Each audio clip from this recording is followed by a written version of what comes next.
ஊடக நண்பர்கள் அனைவருக்கும் எனது முதற்கண் நன்றி. இன்றைய தினம் திருச்சி மாவட்டத்தினுடைய தேர்தல் அதிகாரியை நேரில் சந்தித்து எஸ்டிபிஐ கட்சியினுடைய வர்த்தக அணி சார்பாக மாவட்ட தேர்தல் அதிகாரியை சந்தித்து பல்வேறு கோரிக்கைகளை வணிகர்கள் சம்பந்தமாக முன்வைத்துள்ளோம். குறிப்பாக சட்டமன்ற தேர்தல் அறிவித்ததுக்கு பிறகு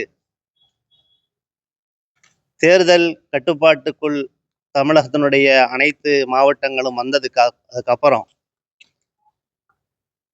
சோதனை என்கின்ற பறக்கும் படை மூலமாக சோதனை செய்கின்ற அந்த பறக்கும் படை வாகன சோதனையின் போது அதிகமாக பாதிக்கப்படுவது வணிகர்கள் தான். இந்த வணிகர்களுடைய பாதிப்பிலிருந்து அவர்களை பாதுகாக்க வேண்டும் என்கின்ற நோக்கத்தோடு தான் எஸ்டிபிஐ வர்த்தகர் அணி இப்போது கோரிக்கையை வைத்திருக்கிறோம். மாவட்ட தேர்தல் அதிகாரியிடத்தில் நாங்கள் முன்வைத்த கோரிக்கை இது போன்ற, ஏன்னா ஏறத்தாழ இன்னொரு 30 நாள் தேர்தலுக்கு இருக்கு. தொடர்ந்து வணிகர்கள் பல்வேறு விதத்தில் பாதிப்புக்குள்ளாய் வருகிறார்கள். குறிப்பாக கேஸ் சிலிண்டர் இப்போ தட்டுப்பாட்டில் இருக்குது. ஹோட்டல்கள் மூடுகின்ற அபாய நிலையை நோக்கி போய்கொண்டிருக்கிறது. 3 வேளை ஹோட்டல் நடத்தக்கூடியவங்க இப்போ 1 வேளை நடத்தி கொண்டிருக்கிறாங்க. அப்போ இந்த தருணத்தில் தேர்தல் அறிவித்ததுக்கான காரணத்தினால வணிகர்கள் பாதிக்கப்படுவது எந்த விதத்தில் நியாயம்?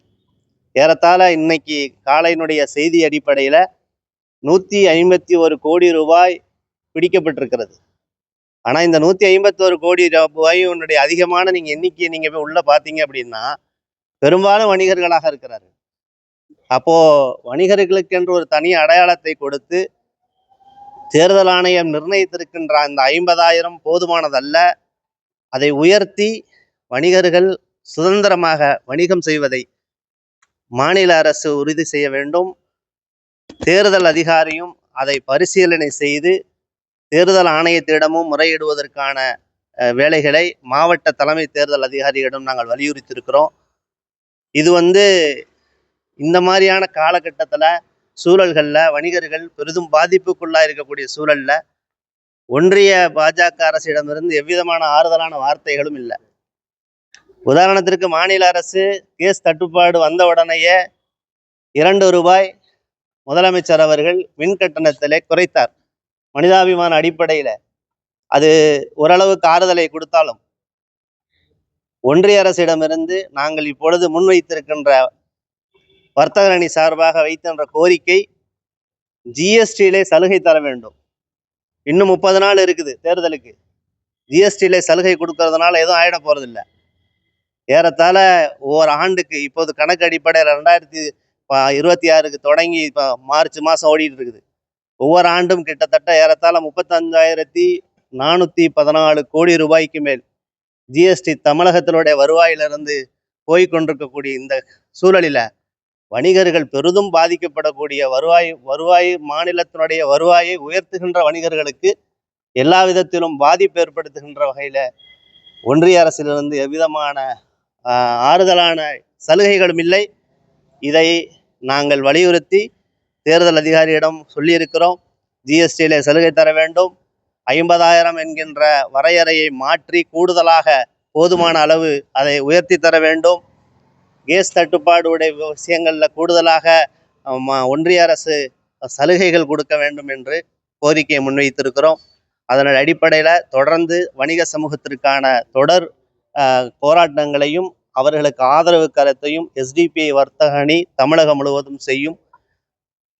எஸ்டிபிஐ கட்சி வர்த்தக அணி மாநில பொதுச் செயலாளர்.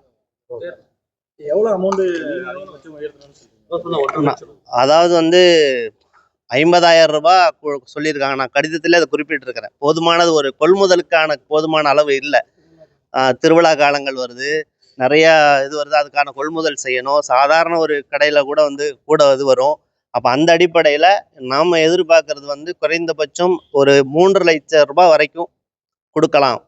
கொடுத்தோம்னா போதுமான ஒரு அளவுக்கு கொண்டு போகணும். ஒன்றும் இல்லை, ஒரு கடனை வந்து ஒருத்தருக்கு ஒரு வர்த்தகத்தில் கொடுக்குறாங்க. அந்த கொடுத்த கடனை போய் திருப்பி வசூலிச்சுட்டு வரணும் இல்லையா? அதுக்கு கூட வந்து இன்னைக்கு பயங்கர ஒரு பாதிப்புல வந்து அவர் சொன்னா அந்த அதிகாரி கேட்க மாட்றாங்க. அந்த அதிகாரிகளை பொறுத்த வரைக்கும் என்ன எதிர்பார்க்குறாங்கன்னா, பறக்கும் படையில இருக்கக்கூடியவங்க, நம்ம வந்து டியூட்டி பார்த்துட்டோம். நம்ம வந்து நீங்க பார்த்துருப்பீங்க, ஒரு தக்காளி வியாபாரி கொண்டு போறாரு, 53,000 ரூபாய். அரசனுடைய இதை விட 50,000 ரூபாய். எவ்வளோ கூட இருக்கு? 4,000 ரூபாய். அதை வந்து அன்னைக்கு நைட் அவர் தக்காளி வாங்கணுமே, அவர் எங்க போவார்? இப்போ அந்த கொள்முதல் காசு யார் கொடுப்பா? அப்போ இந்த அடிப்படையில் தான் நாம அதை தேர்தல் அதிகாரிகளுக்கு வலியுறுத்துகிறோம். ஒன்றிய அரசுக்கும் நாம சொல்வது, இது போன்ற அவசர காலங்கள், தேர்தல் காலங்களை சந்தித்து கொண்டிருக்கக்கூடிய தமிழகத்துல ஜிஎஸ்டி வரி சலுகை அளிக்கப்பட வேண்டும் என்ற கோரிக்கையும் வர்த்தகணி சார்பாக கேட்டுக்கொள்கிறேன்.